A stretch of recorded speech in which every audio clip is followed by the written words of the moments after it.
Hello everyone, Silvercraft Cat here, and today we are doing a legendary gun review. This is my sexy hunter. I'm going to swap to Blade Dancer, so that I don't have to show you other things. And let me just equip some other random guns. This is the gun that I will be showing off today. The Hopscotch Pilgrim. AKA the only pulse rifle that fights Red Death and Messenger. This is another of the heavy pulse rifle variety that can two-burst people in PvP. However, this particular one is a little bit more vicious. Now, after we sit through this short cutscene where we get to see my hunter beam in, I will show you exactly what the Hopscotch Pilgrim can do. As you can see, my particular one, I rolled it to have Feeding Frenzy, Head Seeker, and Hand Laid Stock. This just has a faster reload, allows me to do more damage, and maxes the stability. This is one of the key features about this particular pulse rifle, is that you can get the stability to 100%, making it have very, very little kickback. On top of that, the rest of its stats are, well, I mean, good enough. It matches the Messenger in terms of fire rate and impact. And it has Head Seeker as well. Oh, well, before we get going, this is the gun as it looks. It's got different scopes and sights. You can pick whatever one you want because you can re-roll yours to have whatever you want.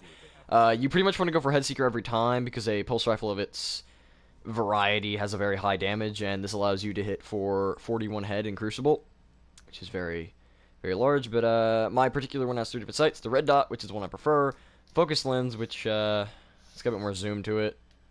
And of course, I believe is the true sight, which is a nice little iron sight, and in all honesty, that actually looks really nice and really smooth. But as you can see, it's a bit of a drop to its range, so we'll keep that up. Alright, well, let's get going, and we'll see how much damage it does to enemies going around. This is the current daily.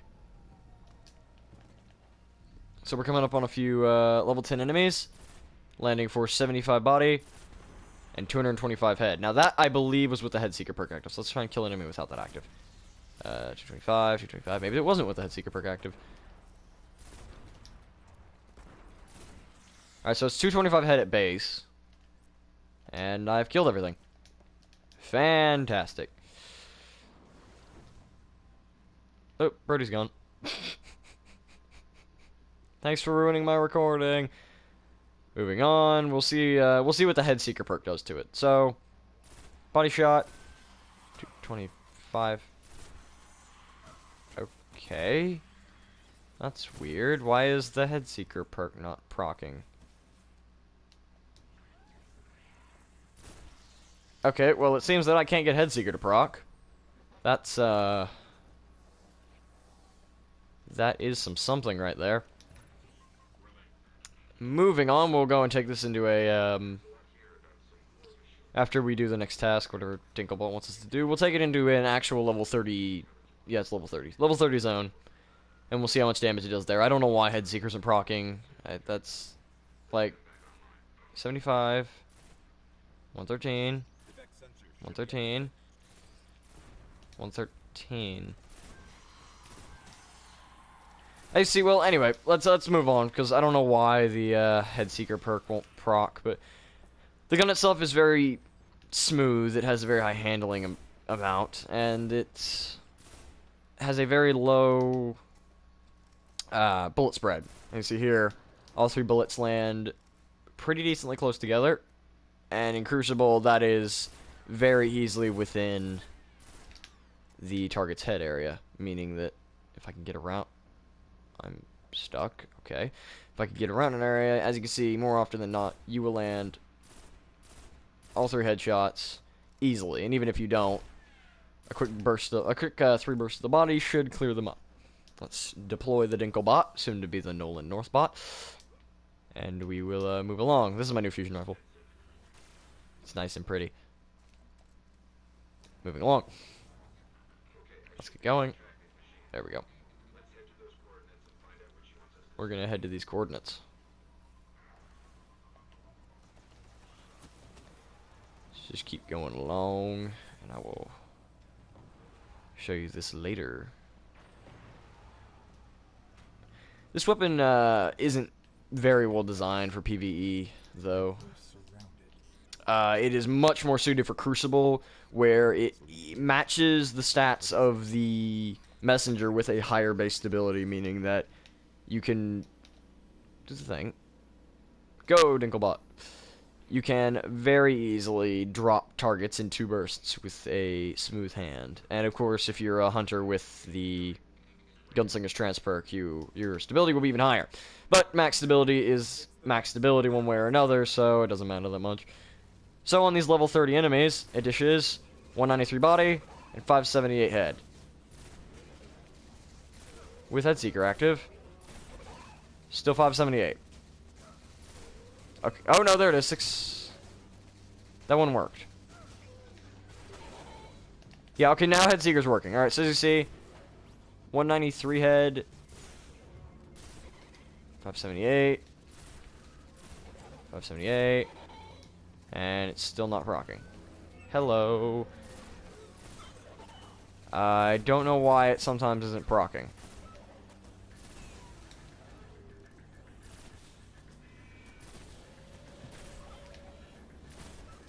Okay, so for some reason that sometimes isn't procking. Let's just... Anyway, on these tier 3 enemies, it's hitting for about 193 body. Which, all in all, isn't that bad. Landing 3 shirts of 193. And, of course, a whopping 578. And 6, there it is. So, you see there, I landed a... Hang on a minute. Let me just, I'll deal with you in a second.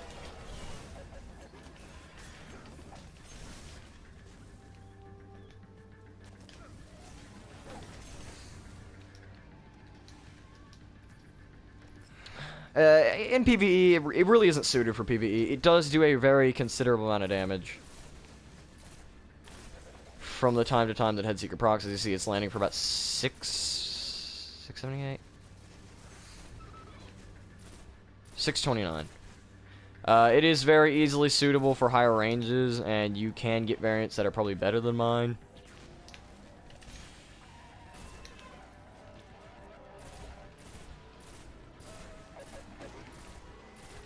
My aim was a little bit better. Maybe it wouldn't be that bad. One way or another, this weapon is very vicious, and it really has no issue completely mowing down tier 1 enemies in about 1 shot to the head. Or 1 burst, I suppose. Of course, from time to time. It seems like if you land 2 precision in 1 body, which is usually what you end up landing, just because the middle shot usually goes off target.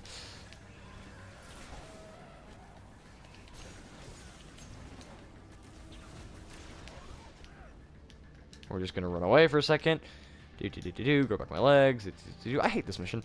I don't know why I decided to do a review on it.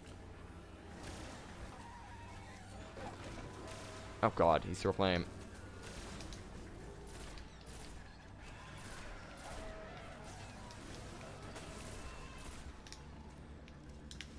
This weapon has a very high damage potential, and that's what you have to think about it with, regardless of whether or not you're thinking about it in Crucible. Or let me just do this real fast.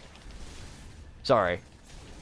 I know this is a gun review and all, but sometimes you just gotta remove the problematics. Oh my Jesus Christ, I'm gonna die. I'm bad at this game.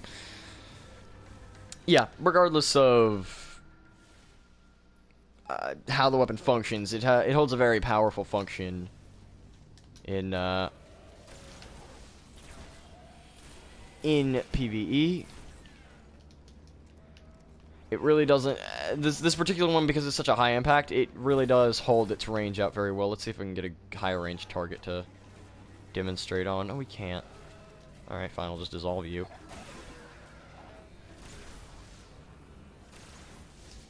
I do love how they dissolve. Let's see if we can get a higher range target. So it hits from 193 up close. Let's see about farther away. Still, it's max damage, and still 193. So as you see, this particular pulse does have a pretty decent range stat.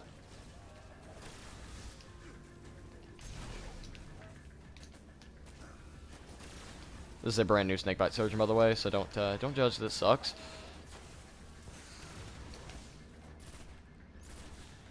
And as always, remember in Destiny, you do have a secondary, primary, and a heavy, so it's not really that massive of an issue if you need to swap every now and then to keep up with things. So you see, it lands even on those farther distances out there. Still its maximum amount of damage, which makes it have a pretty decent range and all.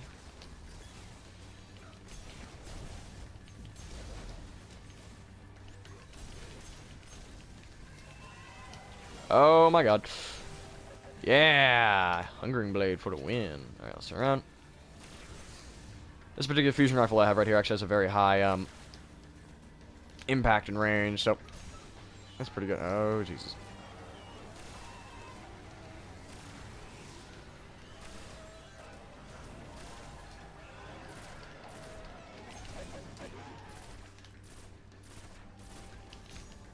With such a high stability, range, and impact, this particular pulse really outshines most others in the Crucible. The only real pulse... pretty much there are the top 3 pulse rifles in Crucible. And those are the Hopscotch Pilgrim,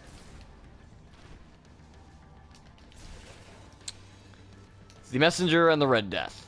There are others, but none in particular that battle it out as well as the Hopscotch Pilgrim, just because it can max its stability and have a very high range and impact. It has a slightly slower fire rate than something like Red Death, but now we're going to sit through a cutscene. I believe that's going to be the conclusion of the PVE summary of Hopscotch Pilgrim. All in all, for PVE, it is a very suitable weapon. If you enjoy weapons of this archetype, it is very strong, and it definitely holds a very nice kick to it. But I might hold off on going all in on this weapon for PvE simply because it's a lot more suited for Crucible. Anyway, this has been Silvercraft Cat on a Legendary Weapon Review. My sexy, sexy hunter. You spin me right round, baby, right round like a record.